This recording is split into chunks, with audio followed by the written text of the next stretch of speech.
Assalamualaikum. Welcome to the online class organized by Dumki Sorbera High School. I am Zahidul Islam. My dear students, how are you? I think all are well by the grace of Almighty Allah. I am also by His grace. Today I want to teach narration.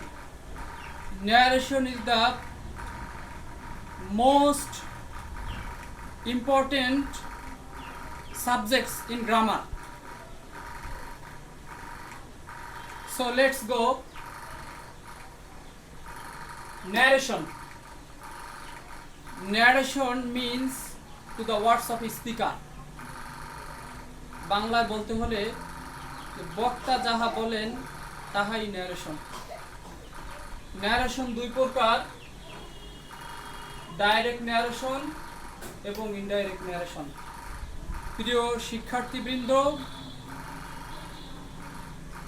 তোমরা তোমাদের প্রশ্নে direct narration দেখতে পাবে, সেখান থেকে তোমাদের indirect করতে হবে। প্রথমত তোমাদের চিনতে হবে যে ডাইরেক্ট ন্যারেশন কি বা ডাইরেক্ট ন্যারেশন কিভাবে চেনা যায়। দেখো, Taher said to Rahman, I am watching online class now. This is a direct narration. কারণ হচ্ছে ডাইরেক্ট ন্যারেশনটি ইনভার্টেড কমার ভিতরে আটকানো থাকে।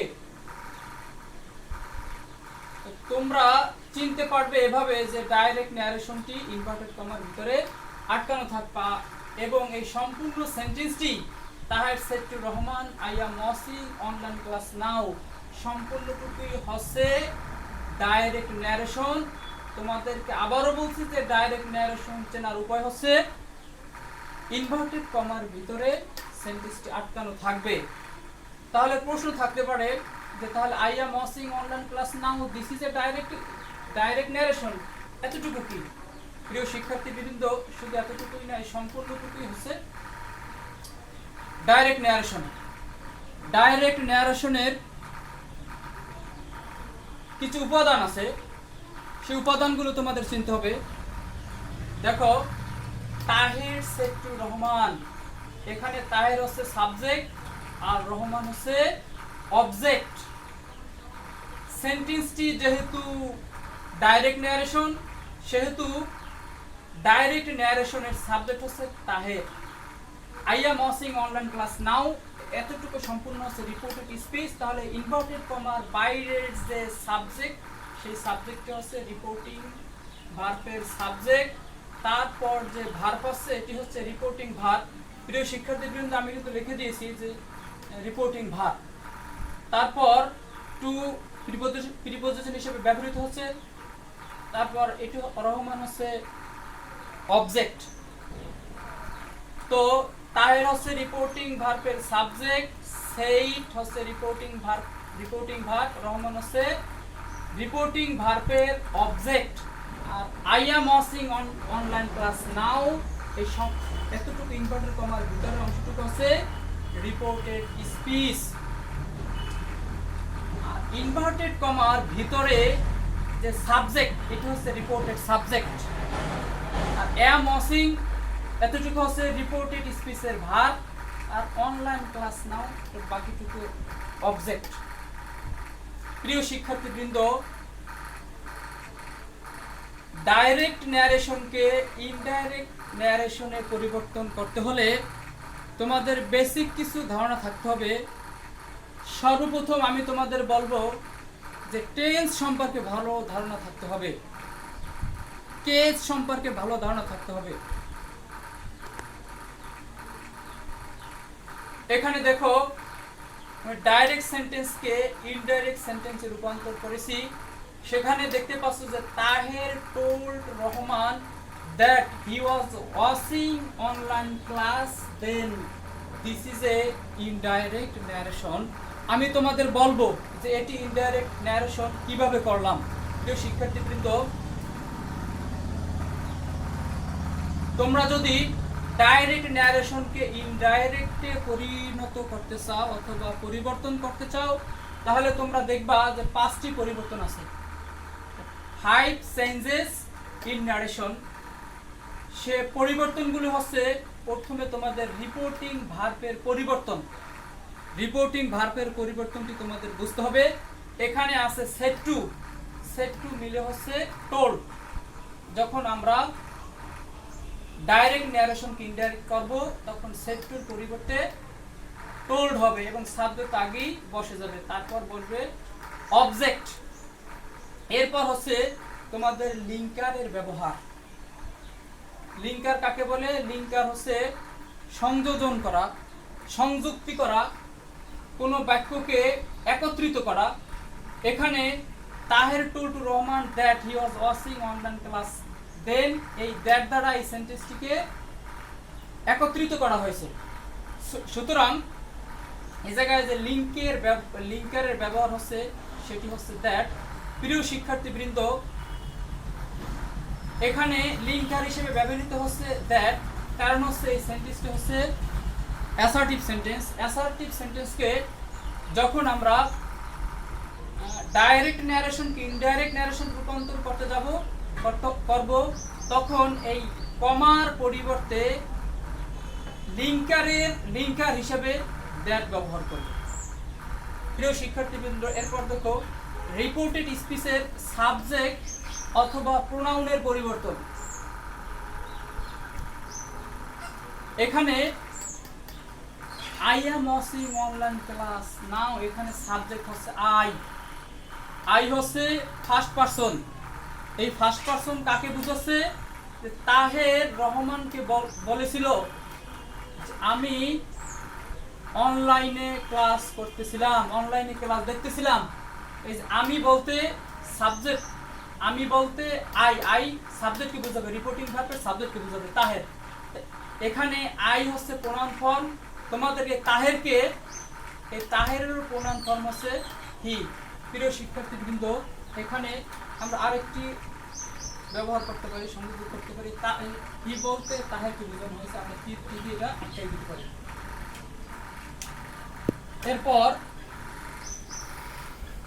am watching online class now পরিবর্তন হয় হচ্ছে was watching online class then।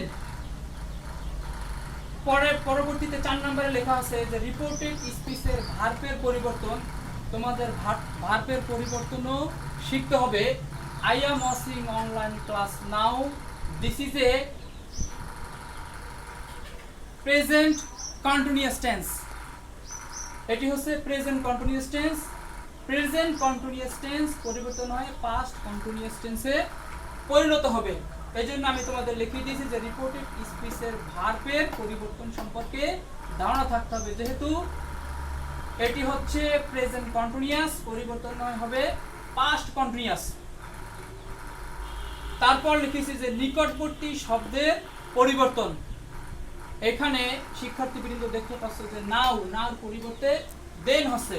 সুতরাং এখানে নিকটবর্তী শব্দের পরিবর্তন হচ্ছে। আমি তোমাদের আরেকবার বলছি যে there are 5 changes in narration. If you want to indirect narration from direct narration, you have to change 5.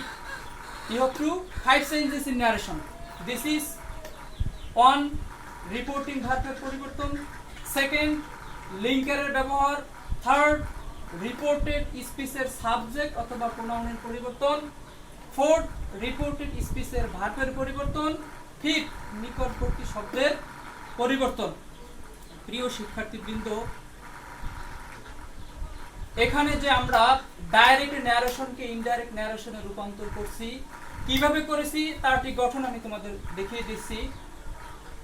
আমি আগেই বলছি যে ন্যারেশন শিখতে হলে তোমাদের টেন্স শিখতে হবে, কেস শিখতে হবে, সেন্টেন্স চিনতে হবে। I am watching online class now, this is assertive sentence। সুতরাং অ্যাসার্টিভ সেন্টেন্সের ন্যারেশন করতে হলে প্রথমত তোমাদের সাবজেক্ট বলতে রিপোর্টিং ভার্বের সাবজেক্ট, তারপর টেন্স অনুযায়ী সে, সেড, টেল অথবা টোল্ড। যেহেতু এটি পাস্ট টেন্স সেহেতু টোল্ড হয়েছে, সেড টু মিলে টোল্ড হয়। তারপর লিখেছি অবজেক্ট, অবজেক্ট হচ্ছে রহমান, রহমান অবজেক্ট বসছে। তারপর বলেছিলাম যে লিঙ্কারের ব্যবহার, এই যে এখানে এই কমার পরিবর্তে লিঙ্কার দ্যাট ব্যবহার করা হয়েছে।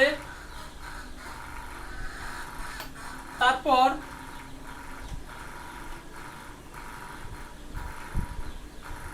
রিপোর্টেড স্পিচের সাবজেক্ট, এখানে আই অ্যাম, আই হচ্ছে রিপোর্টেড স্পিচের সাবজেক্ট, আই মিন করছে তাহেরকে, আই হচ্ছে প্রোনাউন ফর্ম, সেহেতু তাহেরের প্রোনাউন ফর্ম হবে, তাহেরকেও প্রোনাউন ফর্ম করতে হবে, তাহেরের প্রোনাউন ফর্ম হচ্ছে হি। তারপর হচ্ছে ভার্ব, ভার্ব হচ্ছে অ্যাম ওয়াচিং পরিবর্তন হয় ওয়াজ ওয়াচিং, অ্যাম ওয়াচিং পরিবর্তন হবে ওয়াজ ওয়াচিং, যেহেতু প্রেজেন্ট কন্টিনিউয়াস পরিবর্তন হয়ে পাস্ট কন্টিনিউয়াস হবে। তারপর এই যে দেন তো হচ্ছে তোমাদের এই নিকটবর্তী শব্দের পরিবর্তন। প্রিয় শিক্ষার্থীবৃন্দ, আমি তোমাদের একটু ধারণা দিলাম যে আসলে ডাইরেক্ট ন্যারেশনকে ইনডাইরেক্ট ন্যারেশন কিভাবে করতে হয়।